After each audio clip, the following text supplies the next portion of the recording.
आज आपको पता चलेगा कि आपको ये पता नहीं था, इसलिए अनोइंगली आप तोड़ रहे थे। ये मुझे 3 साल पहले पता चला, मुझे भी नहीं मालूम था। 42 साल की एज तक मुझे भी नहीं मालूम था। फिर कैसे मालूम होगा? कोई सिखाने वाला हो तो बताएगा ना। मेरे पेरेंट्स को मालूम तो सिखाएंगे ना, हमारे गुरुओं को मालूम तो सिखाएंगे ना, हमारे यूनिवर्सिटी को पता हो सिखाएंगे ना। उनको ही पता नहीं तो कहां से सिखाएंगे? हम तो सीखते उनसे ना। तो आज जब मैं सिखाऊं तो वो सब कानून आपको सिखाऊंगा, सिर्फ आपको यूनिवर्सल लॉ के बारे में। एक एग्जाम्पल देता हूं समझाने के लिए आपको कि लॉ ऑफ ग्रेविटेशन आपने सुना है? ऐकलं ना? न्यूटनचा लॉ आहे ना, पण न्यूटनचा आधी होता का? माहीत नव्हता. तो ऍपल पडला की त्याचं लक्षात आलं असं काहीतरी होतो आणि त्यांनी ते लोकांना, म्हणजे सायन्स काय करते? डिस्कव्हर करते. म्हणजे आपल्याकडे आहे त्याला डिस्कव्हर करत जाते. आता हा कानून आपल्याला माहिती की वरून जे खाली पडतो ते खालीच आहे ना, म्हणजे वरून काही गेलं तर खाली. हे कानून माहिती आहे म्हणून तुम्ही बिल्डिंगवर उडी मारता का? माहित आहे म्हणून उडी मारत नाही ना. नाही माहित असलं असतं तर मारलं असतं की नाही. पण माहित आहे तर तुम्ही याला तोडत नाही. याला तोडत नाही तर तुम्हाला सुख साधन नाही. पण याला तोडलं तर काय होणार? डेथ पेनल्टी किंवा फ्रॅक्चर. म्हणजे कानून तोडलं तर नुकसान. चलो दुसरं सांग. Every reaction is equal and opposite reaction. Every action is what? Equal and opposite. तुम्ही नॉर्मल युनिफॉर्म मध्ये नको, नॉर्मल कॉमन ड्रेस मध्ये आले common people and for common people. तुम्ही बघा, तुम्ही शिवा देणार तर काय भेटणार? एकाला झापड मारणार काय भेटणार? म्हणजे तुम्ही कानूनला तोडलं तर सजा, कानूनला मानलं तर कळते की नाही? आपण आपले सगळे पूर्वी सांगत होते की जो बोगे वही पाओगे. हम लगाओगे तो हम आएगा, बघू लगाओगे. म्हणजे whatever you do you are going to repeat. हे पण कुदरतचं कानून आहे. आपण कुदरतचं कानूनला मानलं तर असे कितीतरी युनिव्हर्सल लॉ आहे ज्याच्याकडे आपण लक्ष देत नाही. पण या कानूनची संपूर्णपणे माहिती झाली किंवा मेजॉरिटी माहिती झाली आणि तुम्ही त्याला मानायला लागलं तर you will be absolutely free from every miseries. तर आजचा पूर्ण टॉपिक युनिव्हर्सल लॉ आहे. त्यामध्ये मी एकच लॉ घेणार आहे आज. That is a powerful law. आणि तो लॉ का घेणार आहे? कारण की ते माहितीच देत होता.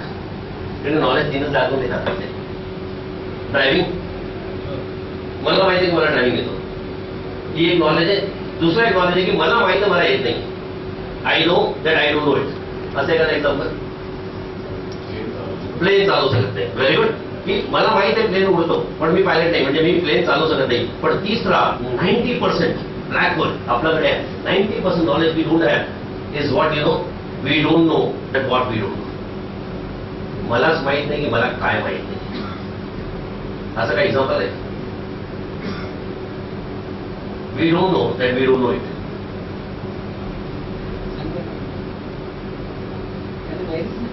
Absolutely right. Because we don't know what we don't know it. And we come to know when someone says us. एक विजन तयार केलं की if I spread this knowledge, the things will automatically reach, and that is our vision. Vision to spread happiness, peace, knowledge, and love everywhere. And with this, because सगळ्या विजनला पूर्ण करण्यासाठी काहीतरी vision पाहिजे, म्हणजे काहीतरी गोल पाहिजे. जसं राजेशने सांगितलं की गोल शिवाय आयुष्यात काही नाही, पण छोटे छोटे गोल. तर मिशन हे छोटे छोटे गोल आहे. त्यामध्ये आमचा एक मिशन होता की why not spread this knowledge to all over world, and this particular science to be given to all the people. With that, we will have a spiritual healing center and meditation center. Women's Empowerment Program is our one program which we are doing, you know, and then uplifting the underprivileged. And the best आमचं जे गोल आहे that is to create a university. कारण की आपल्याकडे वेदामध्ये सगळं काही दिलेलं आहे, पण सगळं फॉरेनमध्ये आहे. आपण आपल्या वेदालाच बिलीव्ह करत नाही. फॉरेनर त्याचा वापर करतात आणि ते मटेरियल वर्ल्डमध्ये टॉपमध्ये आहे. मटेरियल वर्ल्डमध्ये टॉपमध्ये आहे. कारण की आपलेच सायन्स त्या लोकांनी अक्षरशः अटेम्प्ट केला, फॉलो केला. आणि आपल्याकडे तर नाही आहे, पण USA ला स्पिरिच्युअल युनिव्हर्सिटी आहे. इंडियाची वेदांची वेद विज्ञान युनिव्हर्सिटी USA ला आहे, आपल्या कंट्रीमध्ये नाही आहे. म्हणजे आपल्या सायन्सला एक्सप्लोर करण्याचा कुठलाही रस्ता नाही आहे. आपल्या सायन्सला तुम्ही एक्सप्लोर केलं तर सगळे काही तेच आहे. एक्झाम्पल, योगा 5000 वर्षापूर्वी पतंजलीने सांगितलं होतं. योगा बाबतीत कधी पुस्तक वाचून बघा, पतंजलीचं A to Z everything is given for health. आपण 5000 वर्षापासून ते अभ्यास करतोय, ऐकतोय लोकांकडून, पण कधी त्याचा अनुभव करण्याचा प्रयत्न केला नाही. पण रामदेवजीने काय केलं? लोकांना जबरदस्ती करायला लावलं ना, बसून बसून करायला. आणि जे होते ते केलं त्यांनी. कपालभाती केली, प्राणायाम केला आणि त्यांना रिझल्ट भेटला, कारण की त्यांनी केलं. तर लोकांना सांगायला सुरुवात केली, आज वर्ल्ड ऍक्सेप्ट करायला लागले की आपलीच सायन्स आहे, ही जी सायन्स मी सांगणार आहे आपलीच सायन्स आहे next. And with this you are going to get everything of your life. Happiness, happiness, happiness has definitely related to money, so money is going to come. But happiness relates to everything, not only your wealth, but health, social life, everything, and you are going to get everything. And to that I tell you, it will be only possible जेव्हा तुम्ही universal law accept करायला लागणार. तर ते एक law आणि सांगतो की आपला युनिव्हर्सचा आणखी एक नियम आहे, देवाने बीज दिलेली आहे आणि त्याला तोच फलवतो. पण त्याने काय सांगितलं की टाइम इज मेडिसिन करत टीव्ही युनिव्हर्सल आहे. एक्झाम्पल, गर्भ धारणा झाली की लगेच दिलेले होते का? 9 महिन्याचा पिरियड म्हणजे युनिव्हर्सल आहे. बीज लावलं तर लगेच पौधे येतात ना, त्याला टाइम आहे. म्हणजे जगात सगळ्या गोष्टीला टाइम आहे, एक फिक्स्ड टाइम आहे, युनिव्हर्सल आहे. तसंच आपल्या आयुष्यात येणारे सगळे प्रॉब्लेम्स तसेच आहे. पण आपण काय करतो जेव्हा प्रॉब्लेम आला तर वीज लावून आणि खोदायला लागतात, खोदा खाली आला मध्ये येणार का? अरे प्रॉब्लेम आला तर जरा शांतीने बघा ना. पेशंट, हेल्थ प्रॉब्लेम असो, वेल्थ प्रॉब्लेम असो, कुठलाही प्रॉब्लेम असो, कानून आहे ना, युनिव्हर्सचा नियम आहे ना, त्याला शांतीने बघा, टाइम द्या त्याला.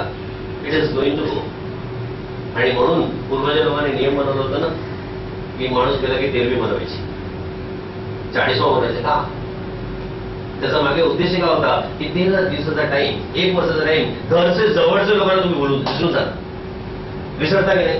अगदी जवळचा असेल त्याला पण तुम्ही विसरता, कारण की time is the medicine. That time is not possible, there it is forceful. So हा पण एक नियम आहे कुदरतचा. आणि त्या हिशोबानेच आपण पुढे जाऊया की since we don't follow this laws, आपण हे सगळं कानून मानत नाही अननोइंगली, कारण की आपल्याला माहिती म्हणून मानत नाही. तर कंडिशन काय होतं माहिती आहे? एक सर्वे केला गेला होता की 60 रिटायरमेंट एज आपल्याकडे 60 वर्षाची आहे. 60 वर्षाच्या 100 लोकांचा म्हणजे एक पूर्ण ग्रुपचा सर्वे केला गेला. आपण 100 एक्झाम्पल टाकतो आणि त्या लोकांनी सर्वेमध्ये माहिती काढली. And what the statistics has given की out of 100 people at the age of 60 years only 1 is wealthy. Retirement नंतर 60 वर्षाचा नंतर एकच माणूस वेल्दी म्हटलं फायनान्शियल फ्रीडम, वाटेल ते विकत घेऊ शकतो, वाटेल ते एकच असतो. 4 फायनान्शियल सिक्युअर्ड असतात 100 पैकी, म्हणजे 4% लोक फायनान्शियल सिक्युअर्ड म्हटल्यानंतर चला तिथून भाडा येत आहे, मुलांनी आपल्याला जेवण नाही दिलं, मुलांनी आपल्याला सांभाळला नाही, कोणी सांभाळला नाही तर आपण स्वतःला सांभाळू शकतो. म्हणजे इन्कम एवढी आहे की ₹1,00,000 मला रेंटनी येत आहे, मी बाईक ठेवू शकतो, कामाला ठेवू शकतो, स्वतःचा यांचा खर्च करू शकतो, सगळं करू शकतो. म्हणजे फायनान्शियली सिक्युअर्ड. पण 5 स्टील वर्किंग आउट ऑफ 100. तुम्ही बघा ट्रेनमध्ये किती सिनियर सिटीजन, वॉचमॅनचा जॉब, हे जॉब, ते जॉब चालू. म्हणजे even after 60 years to survive, because there is no one to take care of them, they are still working. 36 is gone. Stress. 60 वर्षापर्यंत 100 पैकी 36 लोक हार्ट अटॅक, स्ट्रेस, सुसाईड हे सगळ्यांनी ऑलरेडी केलेले असतात. आणि 54% लोक, majority of population is broke. त्याला आपण बोलतो ना बँक. मुलांनी जेवण नाही दिलं तर जेवण नाही भेटणार.